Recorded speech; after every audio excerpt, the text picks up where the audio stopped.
साहेब श्री हरिनारायण जी के चरणों में मैं अपना प्रणाम निवेदित करता हूँ और माँ शक्ति स्वरूपा दीदी लीलामानंद के चरणों में मैं अपना प्रणाम निवेदित करता हूँ।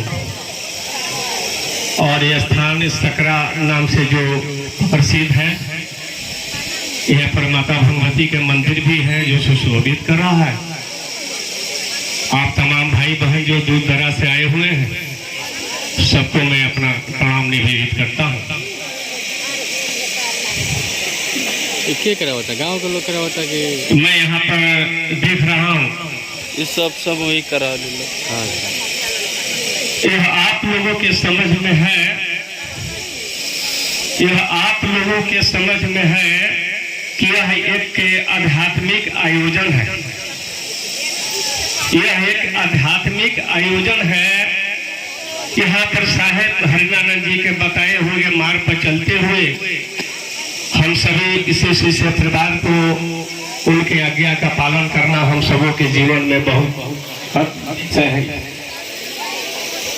ये मंच है, इस मंच की गरिमा है। दीदी आप शांत भाव से बैठे, ये 2.5 घंटा का है समय। 2.5 घंटा में इस मन को संभाल लेना।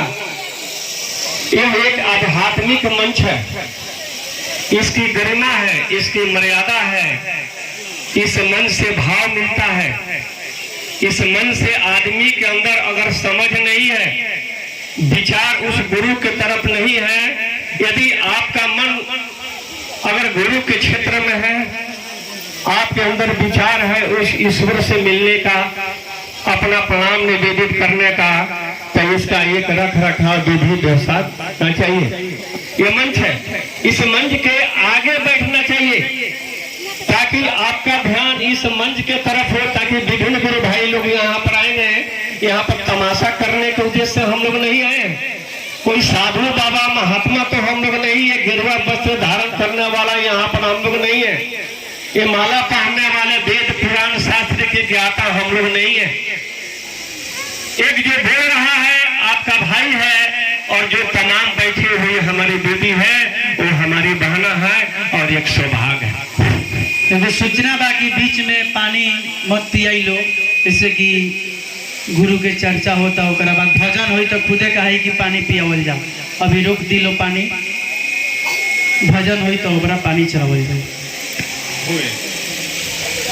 इस मंच के जो पीछे बैठे हुए हमारे दीदी, ये बैठने का तो उद्देश्य नहीं है। इसलिए आपका पति देव गए हैं कई काम करने के लिए और आए हैं घर पर, खाना खाने का समय है। दीदी खाना खाने का समय है, आप उनको बिछौना पर बैठा करके नीचे और खाना ले आकर के पीछे की तरफ दे दे, बोले कि सुनी ना खाई ना भूखाइल बनी। ये भाई आगे ना खाना देना चाहिए और पीछे दे रहे। तो आगे जो हमारी दीदी बैठी है उसका ध्यान तो है, 2.5 घंटा तो जरूर रहेगा। और इतना देर में ना दीदी को प्यास लगेगी ना भूख लगेगी। अरे दरिद्र हम लोग थोड़े हैं, घर से तो खाना खा करके आए हैं, और 2.5 घंटा में अगर थोड़ी सी प्यास भी लग जाए तो महादेव आपके गुरु है, समर्थमान है, आदमी तो मर तो नहीं न जाएगा। आपका उद्देश्य है वही जो कि साहेब बताए हैं।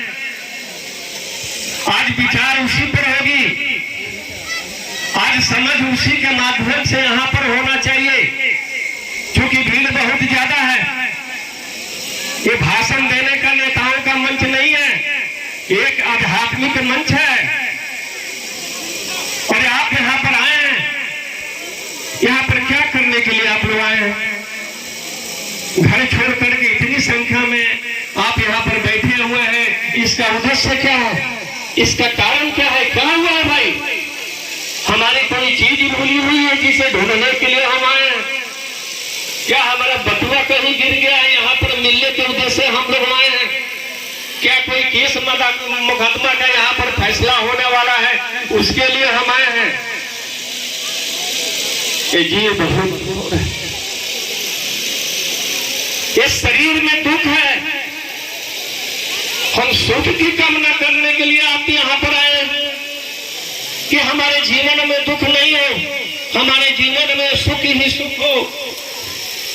आप सभी आदमी तो सुख की कामना करते हैं दीदी, दुख की कामना कोई नहीं करता है।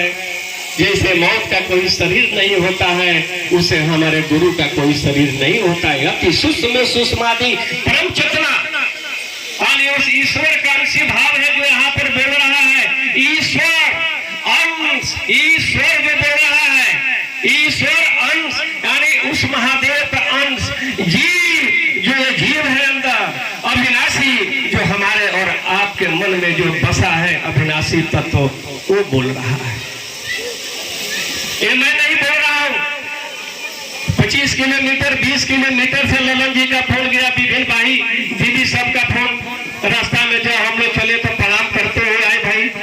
एक तो साहब हरनानंद जी ने दिया है कि जरा कंठ नहीं था हम लोगों को बोलने के लिए, इस मंच पर बैठने का अधिकार नहीं मिला था हम लोगों के लिए, कंठ नहीं था, बहुत थे हम लोग, लेकिन हरनानंद साहब ने हम सबों को बोलने के लिए कंठ दे दिया।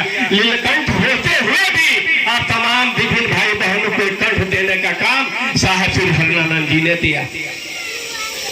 आज कुछ विभिन्न जगहों से बात आती है कि कुछ लोग हैं कि घर घर जा करके दीदी सबों को बुला रहे हैं। क्या बात है भाई, ये पाव नहीं है चलने के लिए कि घर में जाकर लोग बुला रहे हैं कि चलिए वहां पर चर्चा है, उनके चर्चा में मत जाइए। अब देखिए ना कैसा यह मानव है, कैसा चंडाल ये शरीर है कि उस भगवान को भी बांटने का काम कर रहा है।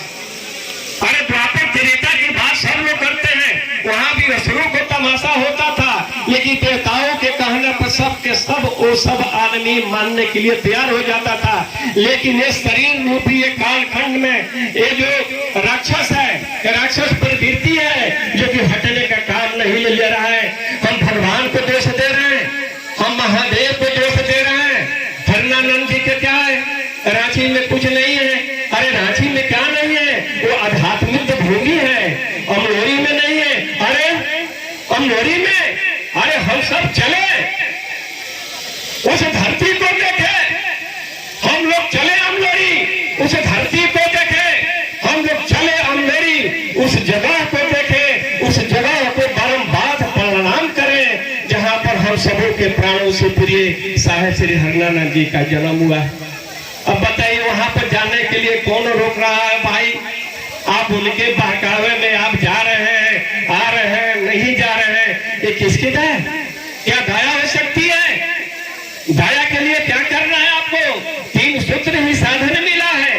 साहब तो कहते हैं अरे 3 सूत्र आध्यात्म की गंगोत्री है, जैसे महादेव शिव के जटा से निकली हुई गंगोत्री की धारा से, जो कि पावन पवित्र निर्मल सारे पापों को धो डालती है। अरे भाई ये 3 सूत्र में पावर है, इस पावर को हम कैसे जानेंगे?